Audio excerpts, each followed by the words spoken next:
Selamat datang di Laboratorium Idamam Banjarbaru. Perkenalkan, saya Revina Nur Kamilah, selaku Kepala Laboratorium di laboratorium ini. Kami sangat menyambut hangat kedatangan Bapak Ibu Asesor dalam rangka asesmen ini. Izinkan saya menjelaskan secara singkat mengenai laboratorium ini, mulai dari struktur, fasilitas, hingga layanan yang kami sediakan. Laboratorium di rumah sakit memiliki fasilitas yang lebih lengkap dibandingkan dengan laboratorium yang ada di puskesmas.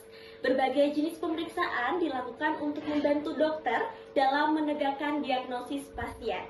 Jenis pemeriksaan yang ada di laboratorium rumah sakit ini meliputi hematologi, struktur organisasi laboratorium, mikrobiologi, imunoserologi, patologi anatomi, dan bank darah. Ada kepala laboratorium, yang kedua ada ahli teknologi laboratorium medis yang melakukan pemeriksaan sampel, dan yang ketiga ada dokter spesialis patologi klinik yang mengevaluasi hasil pemeriksaan.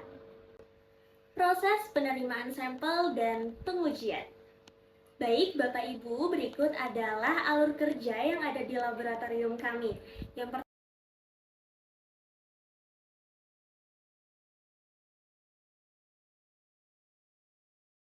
pertama ada pengambilan sampel. Ini adalah area penerimaan dan pengambilan sampel. Di sini, pasien atau petugas medis menyerahkan sampel dengan pengisian formulir yang lengkap. Pasien datang dan dilakukan pengambilan sampel kesalahan darah, data pasien dicatat dalam sistem sampel di laboratorium untuk meminimalkan kesalahan administrasi.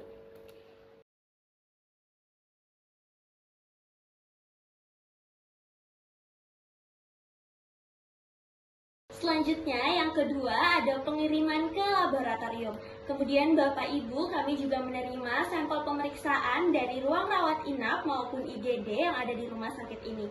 Sampel dikirim ke laboratorium sesuai jenis pemeriksaan yang dibutuhkan. Kemudian yang ketiga ada proses pemeriksaan dan pengolahan sampel. Setelah diterima, sampel dibawa ke area pengolahan untuk dianalisis.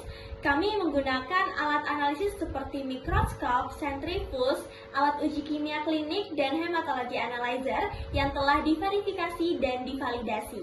Hasilnya kemudian dianalisis oleh ATLM dan diverifikasi oleh dokter spesialis patologi klinik. Petugas kami mengikuti SOP menyatakan dalam menangani sampel sesuai standar untuk menjaga keamanan dan mencegah kontaminasi.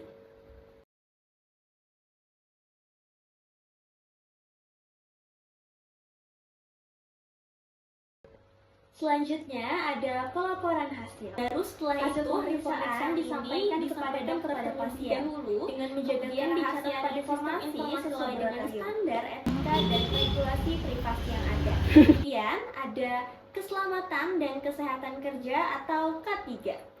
Berikut beberapa langkah yang diterapkan di laboratorium ini. Yaitu yang pertama ada penggunaan APD atau alat pelindung diri seperti sarung tangan, masker, dan jas lab untuk melindungi petugas laboratorium.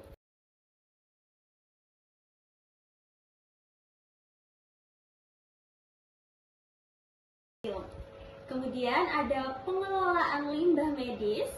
Limbah medis dikelola sesuai dengan standar pengelolaan limbah B3 atau bahan berbahaya dan beracun. Kami memisahkan limbah infeksius, kimia berbahaya, dan limbah umum dengan label yang jelas. Limbah ini diserahkan kepada pihak ketiga yang berlisensi untuk pengelolaan akhir. Kemudian untuk pencegahan infeksi silang, kami menerapkan kebersihan dan sterilisasi yang kuat. Selanjutnya, laboratorium ini juga menerapkan sistem manajemen mutu laboratorium, di mana beberapa standar yang diterapkan pada standar mutu dan keselamatan kerja agar hasil pemeriksaan akurat yaitu standar laboratorium pengujian untuk memastikan keakuratan hasil. Kemudian yang kedua ada SNARS atau Standar Nasional Akreditasi Rumah Sakit, di mana mengatur sistem manajemen mutu laboratorium di rumah sakit.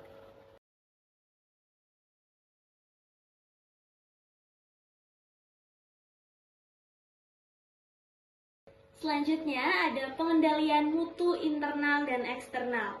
yaitu dengan uji kontrol kualitas dilakukan secara rutin dan kalibrasi alat laboratorium secara berkala untuk memastikan keakuratan hasil. Baik, Bapak Ibu, beginilah kondisi laboratorium kami. Kami berharap melalui asesmen ini bisa memberikan masukan yang positif untuk peningkatan layanan laboratorium kami. Terima kasih atas perhatiannya, Bapak Ibu sekalian.